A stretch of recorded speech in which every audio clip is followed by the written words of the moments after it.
If somebody asked you to write a job description for the President of the United States, where would you even start?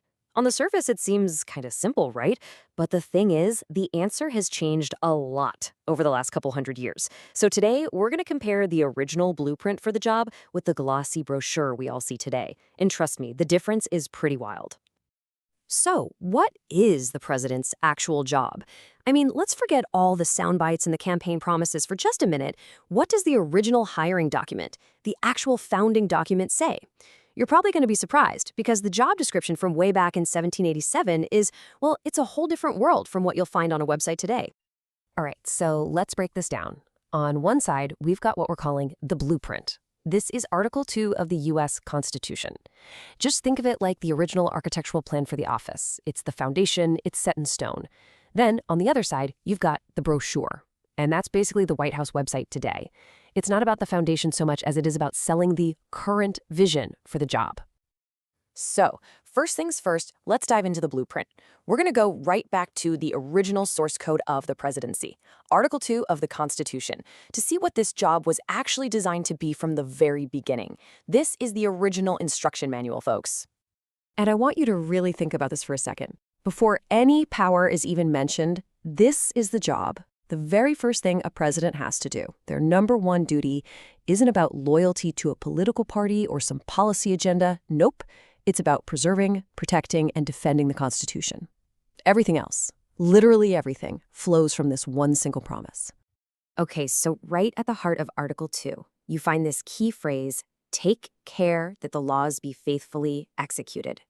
Now, what does that actually mean? Well, it makes the president the nation's chief executive. In plain English, they're the country's top enforcement officer. Their main job is to make sure that the laws Congress passes are actually put into action.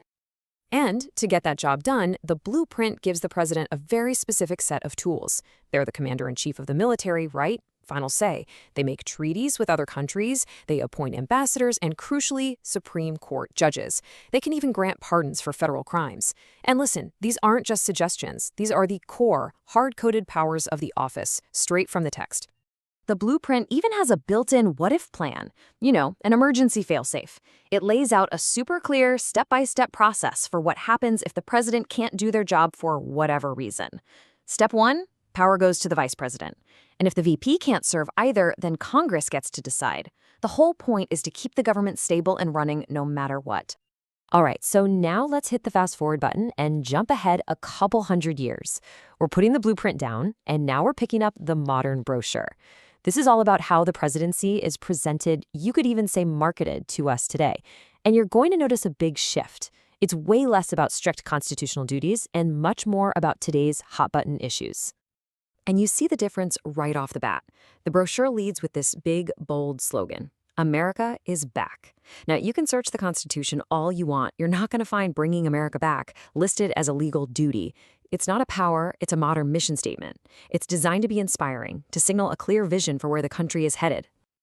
And yeah, the list of priorities on the brochure looks totally different from the list of powers in the blueprint.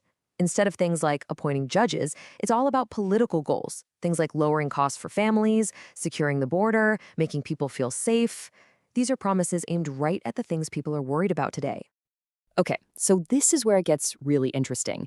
How in the world do you get from that 18th century blueprint to this 21st century brochure? They seem so different. Well, let's connect the dots. Let's see how those original foundational powers are actually the engine behind these modern goals. All right, let's grab a thread from the blueprint. Article 2 says, very simply, the president shall be commander-in-chief. That's it. It's a direct, crystal-clear grant of military authority. Now watch this. Let's see how that translates into the brochure. And there's the connection. That core constitutional power, commander-in-chief, becomes the justification for modern priorities like restoring peace through strength or honoring our vets. See, the brochure isn't just listing random goals. It's explaining the purpose of that power. It's translating this old, formal authority into a mission that people today can understand and get behind. Okay, let's do another one. Remember that really important duty from the blueprint? To take care that the laws be faithfully executed? It sounds pretty simple, but it's actually a huge, incredibly powerful responsibility for the president as the chief executive. So, how does a phrase like that translate to the modern brochure? Well, it turns into these very specific, very high profile priorities. For example, securing our borders. That's a direct application of executing federal immigration laws. Making all Americans safe, that's about executing all the different federal laws that are there to protect us. The brochure takes that kind of abstract duty and connects it to concrete actions that people really care about. And you can pretty much draw a direct line for all of these. Commander-in-chief power, that becomes restoring peace through strength. The duty to execute the laws, that becomes securing our borders. The power to recommend new laws to Congress, that becomes a promise like lowering costs for all Americans. So you see, the brochure doesn't replace the blueprint. It's more like a modern translation of it. And that's because our expectations have changed. We don't just want a president who follows the old rules. We expect them to have a plan for today's problems. And all of this leaves us with one big question to think about, the blueprint, that gives us the permanent, unchanging rules of the game. But the brochure, well, that tells the story. And that story can change with every single election. So when you think about the presidency today, which one really matters more to you? The blueprint that sets the rules or the brochure that tells the story? Something to chew on.